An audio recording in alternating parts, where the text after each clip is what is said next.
Mayor নির্বাচন নিয়ে শেষ অবধি উত্তাপ তৈরি হয়নি সিলেট সিটি কর্পোরেশন নির্বাচনে। তাই ভোটের মাঠে মূল আকর্ষণ হয়ে দাঁড়িয়েছে কাউন্সিলর নির্বাচন। কাউন্সিলরদের ঘিরেই সকল উত্তেজনা। তাই মেয়র প্রার্থীদের জন্য ভোটারদের কেন্দ্রে নিয়ে যাওয়াই হয়ে দাঁড়িয়েছে বড় চ্যালেঞ্জ। এর মধ্যে আবহাওয়া বৈরী হলে ভোটার উপস্থিতি বিরূপ প্রভাব পড়ার আশঙ্কা করছেন প্রার্থীরা। ফলে মেয়র প্রার্থীদের ভরসা হয়ে উঠেছেন কাউন্সিলররা বাসা বাড়িতে গিয়ে ভোটারদের কেন্দ্র পর্যন্ত নিয়ে আসবেন এমন আশায় আছেন মেয়র প্রার্থীরা। বিএনপিবিহীন সিটি নির্বাচনে মনোনয়ন জমা দেওয়ার আগ পর্যন্ত নগরবাসীকে গোলকধাঁধায় রেখেছিলেন বর্তমান মেয়র আরিফুল হক চৌধুরী। দল নির্বাচনে অংশ না নিলেও নিজে স্বতন্ত্র প্রার্থী হবেন এমন ইঙ্গিত দিয়ে আসছিলেন তিনি। কিন্তু শেষ মুহূর্তে এসে তিনি সমাবেশ করে নির্বাচন না করার ঘোষণা দেন। আরিফের এই ঘোষণার সাথে সাথে সিটি নির্বাচন নিয়ে থেমে যায় নাগরিক উত্তাপ। মেয়র পদে নির্বাচন হবে একতরফা এমনটাই ভেবেছিলেন অনেকে। ফাঁকা মাঠে গোল দিবেন আওয়ামী লীগের মেয়র প্রার্থী আনোয়ারুজ্জামান চৌধুরী, এমন গুঞ্জনও ছিল নগর জুড়ে। কিন্তু প্রতীক বরাদ্দের পর পাল্টাতে থাকে দৃশ্যপট। সরকার বিরোধী ভোট ব্যাংকে নিজেদের জনসমর্থন তৈরির চেষ্টা চালান জাতীয় পার্টির মেয়র প্রার্থী নজরুল ইসলাম বাবুল ও ইসলামী আন্দোলন বাংলাদেশের মৌলানা মাহমুদুল হাসান।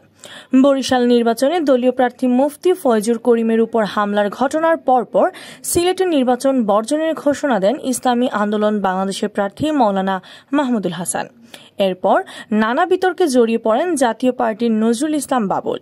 সামাজিক যোগাযোগ মাধ্যম ফেসবুকে ছড়িয়ে পড়া ভিডিও ও অডিও লিঙ্কগুলো যদিও বাবুল অপপ্রচার বলে দাবি করে আসছেন। বিতর্কের পর বাবুল সমর্থক ভোটাররাও চুপসে গেছেন। ভোটারদের বড় একটি অংশের মধ্যে নির্বাচন নিয়ে আগ্রহও কমে গেছে। মেয়র নির্বাচন নিয়ে এখন নগরীতে খুব বেশি আলোচনাও নেই। সূত্র জানায়, মেয়র পদে আগ্রহ হারিয়ে ফেলায় ভোটাররাও ভোট বিমুখ হয়ে পড়েছেন।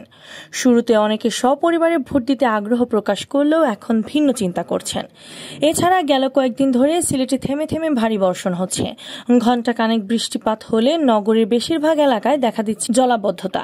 নির্বাচনের দিন বৃষ্টি হলে ভোটারদের উপস্থিতি একেবারেই কমে যাওয়ার আশঙ্কা করছেন প্রার্থীরা। এই অবস্থায় মেয়র প্রার্থীদের ভরসা হয়ে দাঁড়িয়েছেন কাউন্সিলর প্রার্থীরা। আওয়ামী লীগ ছাড়া বাকি দল ও স্বতন্ত্র প্রার্থীরা কর্মী সংকটে থাকায় তাদেরকে পুরোপুরি ভরসা রাখতে হচ্ছে কাউন্সিলরদের উপর।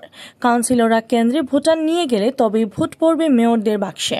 এ প্রসঙ্গে জাতীয় পার্টির মেয়র প্রার্থী নজরুল ইসলাম বাবুল বলেন, বৈরী আবহাওয়া হলে ভোটার উপস্থিতি কমে যাওয়াই স্বাভাবিক। তবে আমি আশাবাদী, আবহাওয়া খারাপ হলেও কাউন্সিলর প্রার্থীরা ভোটারদেরকে কেন্দ্রে নিয়ে যাবেন। তারাই ভোট কাস্ট করবেন। আর ভোটাররা সুস্থ পরিবেশে ভোট দিতে পারলে লাঙ্গল বিপুল ব্যবধানে বিজয়ী হবে। আওয়ামী লীগের মেয়র প্রার্থী আনোয়ারুজ্জামান চৌধুরী বলেছেন, সিলেটের মানুষ উন্নয়নের প্রতীক নৌকায় ভোট দিতে উদগ্রীব। তারা অবশ্যই কেন্দ্রে যাবেন এবং ভোট দিয়ে নৌকা প্রতীককে বিজয়ী করবেন।